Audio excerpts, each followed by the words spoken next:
مع الله في لألآت النجوم وحبك الغيوم وضوء القمر نحمد و نصلی علی رسولہ الکریم اما بعد بسم اللہ الرحمن الرحیم۔ معزز خواتین و حضرات، السلام علیکم ورحمۃ اللہ وبرکاتہ۔ میں آپ کی خدمت میں حاضر ہوں پروگرام سنہری باتوں کے ساتھ۔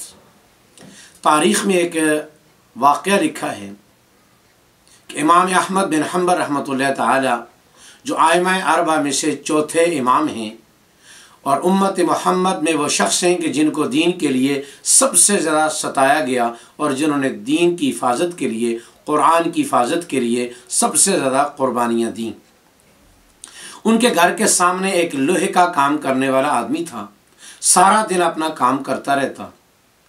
جو ہی مسجد سے اذان کی آواز آتی، اس دوران اگر اس کے ہاتھ میں ہتھوڑا اٹھا ہوتا تو اس کو فوراً رکھ دیتا، اور جو لوگ موجود ہوتے ان سے کہتا، اب مجھے میرے رب نے بلا لیا ہے، پہلے میں رب کے در پر حاضری دوں گا، اس کے بعد آ کے کام کروں گا۔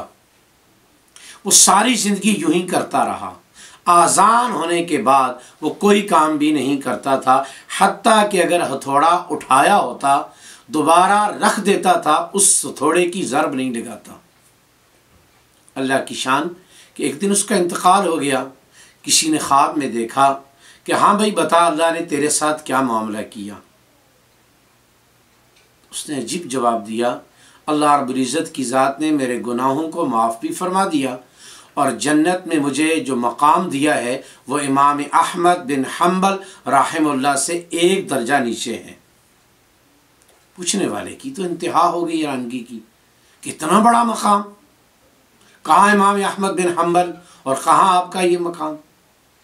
اس نے کہا، اللہ رب العزت کی ذات نے مجھے یہ مقام اس لیے دیا ہے کہ جب اذان کی آواز آتی تھی، میں اس کے ادب میں فوراً اپنا ہتھوڑا رکھ دیتا تھا اور سارے کاموں کو چھوڑ کر جا کے اللہ کے دربار پر حاضر ہو جاتا تھا، اور اللہ کی پکار کو سن کر میں نماز کے لیے مسجد میں چلا جاتا تھا۔ اللہ کو یہ میرا اذان کا ادب اتنا پسند آیا، اللہ نے میرے گناہ بھی معاف فرما دیے، اور زمانے کے ایک عظیم انسان کا اللہ نے مجھے پڑوس بھی نصیب فرما دیا۔ میرے بھائیوں، دوستوں اور بزرگوں، حضرت موسیٰ علیہ السلام کے دور کا قصائی اگر اپنی ماں کی خدمت کر کے موسیٰ علیہ السلام جیسے جلیل القدر پیغمبر کا پڑوسی بن سکتا ہے، امت محمد کے اعمال کی قدر و قیمت پہلی امتوں کے مقابلے میں زیادہ ہے۔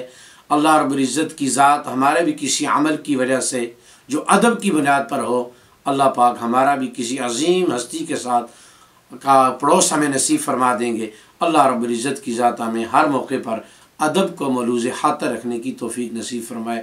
السلام علیکم ورحمۃ اللہ وبرکاتہ۔